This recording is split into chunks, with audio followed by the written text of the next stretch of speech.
So, is this it?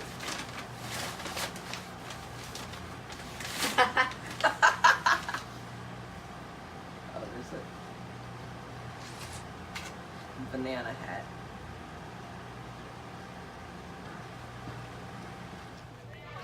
It's Memorial Day. We've come to the park to throw the frisbee around. It was in the 70s this morning. So get the kids out, get them a little activity. Get James the opportunity to wear his Chennai Super Kings cap and use it in action. Anyway, it's heating up fast. And, well, my throwing is more precise than the kids, although they're very good. Don't let me sound like I'm disparaging them. They're very good. They've got natural talent. But I'm old, creaky, and weary, and there's only so much trotting I can do chasing after a frisbee that's not on the money. So, I'm gonna go here pretty soon, although the kids have decided to do the obstacle course before we go.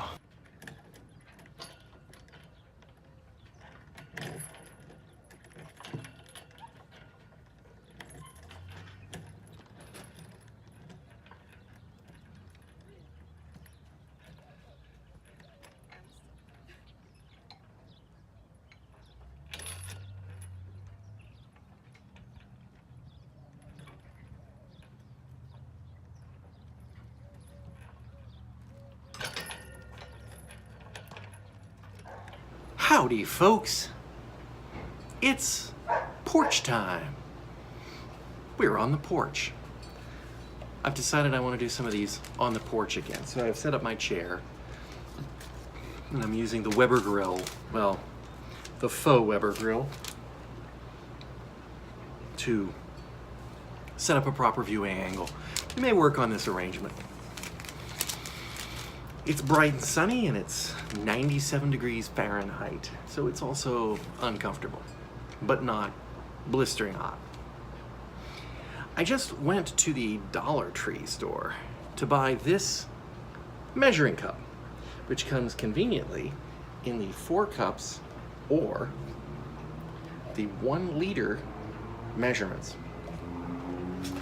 Now, I've been meaning to set up a schedule with the kids to do pool chemicals, like a weekly maintenance dose of algicide, but you have to measure it. You can't put too much in, or clarifier, or whatever. And so I've been meaning to pick up a cheap plastic cup that can be chemicals and then rinse that in the pool and just check it back. So, and it's just junk. So that's why I went to Dollar Tree, where everything is $1. Everything. That's the trick. Everything's $1. Of course, there's tax. So when I bought this $1 item, it was $1.09. It's very inconvenient because I don't carry any change on me, and I carry very little cash, but I wasn't going to use a credit card for this, so I paid with $2.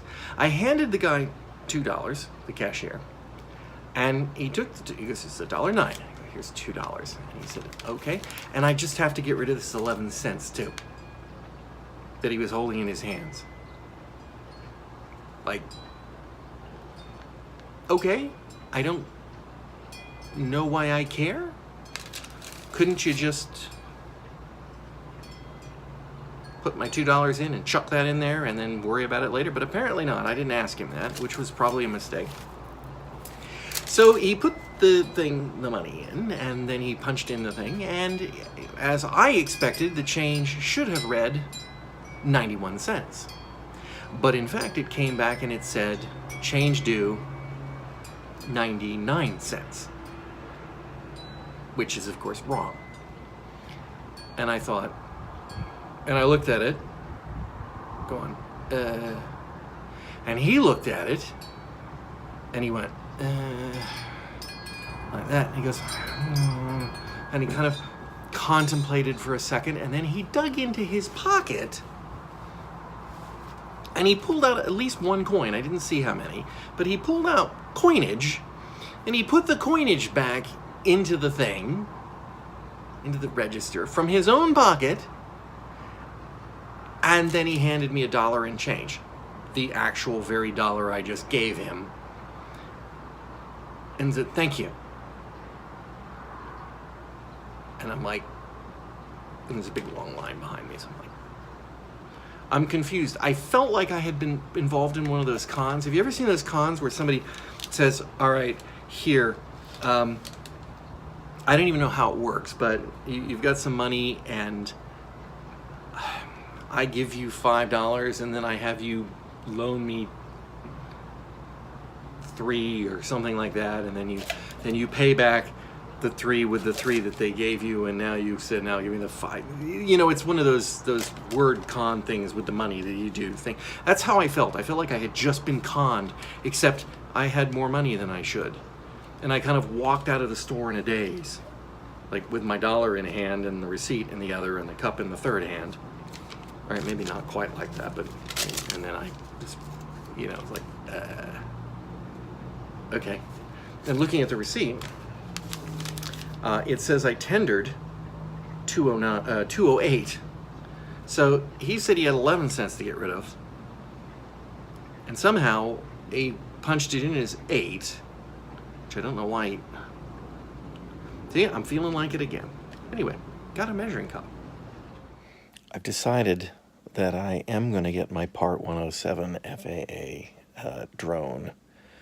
It's not exactly a license, but certification, so that I can use the drone footage that I'm going to take at Camp Quest this year for promotional materials for Camp Quest, because that's a commercial use even though we're a nonprofit. So I'm having to take, I've picked up a practice training course and practice tests, and I'm about to take the first practice test. 45 minutes to complete 20 questions on clouds and weather fronts. My dad would have been great at this because, of course, he was a trained weatherman. But,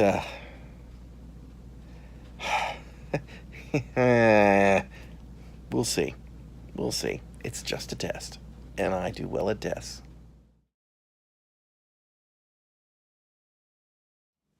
Okay, I've finished taking the test, so we can work out how long that took me of my potential 45 minutes. It didn't take me 45 minutes. I got 100%. So that's just the weather portion. Hopefully I can retain it. Probably the biggest thing that they asked over and over again had to do with cloud base levels and how to calculate them. And just for the sake of argument, it has to do with the convergence rate between temperature drop and change in dew point. So as you go up, there's a 3-degree differential per 1,000 feet centigrade, and there's a 0.5 degree differential in the dew point. So the convergent rate in centigrade is 2.5, or in Fahrenheit 4.4 degrees. And so you have to take the ambient temperature and the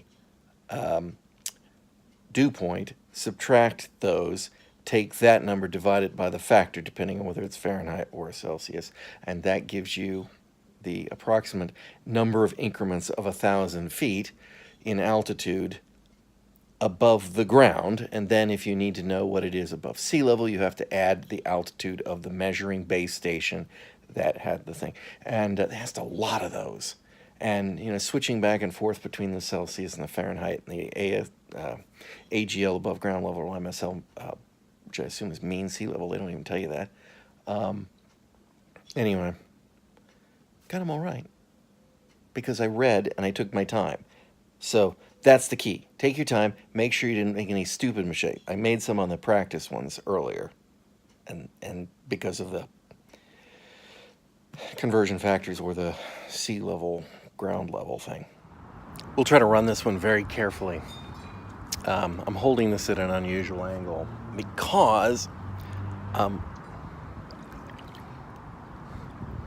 soaking my feet in the pool. The pool water has reached almost 90 today, which means it's now comfortable for humans. But I don't want to get my phone too close. I don't care that it's supposed to be waterproof. The leather case is not weatherproof. So, anyway, I think I mentioned, maybe, I don't know, a while back that the U.S. Postal Service has a new-ish service called Informed Delivery. And what they do is that every day they scan all of your mail, the exterior of all your mail, and they send you an email showing you what mail you're going to receive that very day. And the other day, about 3 days ago, I got my usual collection of garbage in the email. And with 4 pieces of mail, 3 of them were junk mail, and one of them was an important letter from the Hartford, which is the insurance company that's converting my life insurance from work to a ongoing life insurance policy.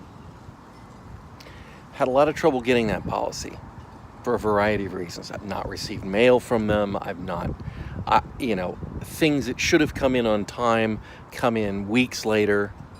Hadn't really crossed my mind. I had a real problem with their letter earlier about how long it takes from the day they mail it to the day it gets here, and it's only coming from the other side of the U.S. Should take 3 days tops, but we're talking over a week more. Anyway, practical upside is that the letter, which should be confirming my insurance policy, possibly even my policy documents, was scheduled to come in. But when I got the mail, everything was in it except for that piece of mail. So it turns out when you look at the email you get, there's actually a button that says Report Missing Mail. You go to Report Missing Mail and it shows you the pictures that it sent you.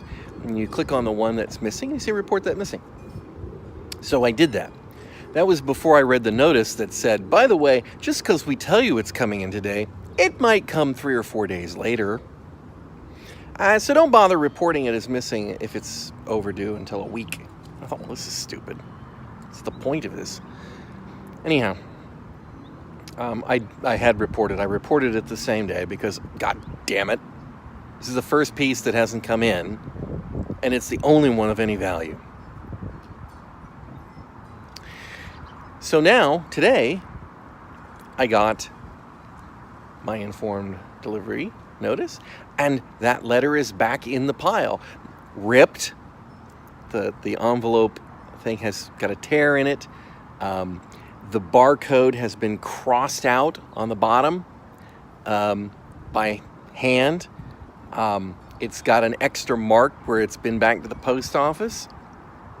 And it's out for delivery again, along with about 6 other pieces of mail. Except that when I got my mail today, I got the other 6 pieces of mail and not that letter. What? And there's no place for me to give them feedback. I want to give them feedback when I report that missing. Damn it. I want to give them feedback because something's wrong here. Something is seriously wrong here. And I can see the address on it. It's exactly right. There's no problem with the address. The whole thing pisses me off. Does this surprise you? No. Third time a charm. The letter from the insurance company finally came. Doesn't look like a policy. That's bad. But at least it got here. We're on our way to pick up Bumper, who's getting his summer haircut. This will be the shortest we've ever cut his hair. Just a little while ago, we stopped in at Kentucky Fried Chicken. And was gonna get chicken because I wanted chicken. Like proper pieces of chicken. And they've got these new Colonel McCrispies or something. They probably don't call them McCrispies. Colonel Crispies. And one of the Colonel Crispy sandwiches is the Memphis Hot. sandwich. Now, they had this, you probably saw this in my vlog before, because I'm sure you're paying intense attention to everything I eat. It's a fried chicken, and it's got, it's kind of been steeped in this sauce, and then it's covered in this very hot, soaked in it. And it was hot, and it was good. Messy, but good. But now they've translated that and a couple of other types of flavored chicken into these McCrispy sandwiches. And so I was tempted to try the Memphis Hot Colonel Crispy sandwich. And the picture of it looks quite good. You can see that the patty there is a different color. In reality, though, the sandwich is actually just an ordinary chicken patty without much flavor that's had a bit of the sauce poured on the top. And you combine that with a whole bunch of pickles and mayonnaise. And all I can say is it's just a weird flavor. It's the kind of flavor that I don't hate it. The mayonnaise knocks the heat out of the hot sauce, so what's the point? You've got to like the flavor of the hot sauce. And personally, I find a lot of hot sauces, if they're really hot, their flavor is not very good. You've got to enjoy the hot, not the flavor of the sauce. And then the milder sauces have better flavors, but they don't have the heat. And if you want the heat, then that's not what you get. So in this case, it was not the flavor of the sauce that was good, it was the heat. So the mayonnaise takes that off, but it also adds a mayonnaise flavor, and then the pickles. Again, I didn't hate it. I can't say I liked it, but I didn't even dislike it. All I can think of is that when somebody back at the KFC experimental lab said, let's try this, and put the pieces together, and took a bite out of it, I don't understand why they didn't go, well, let's try something else.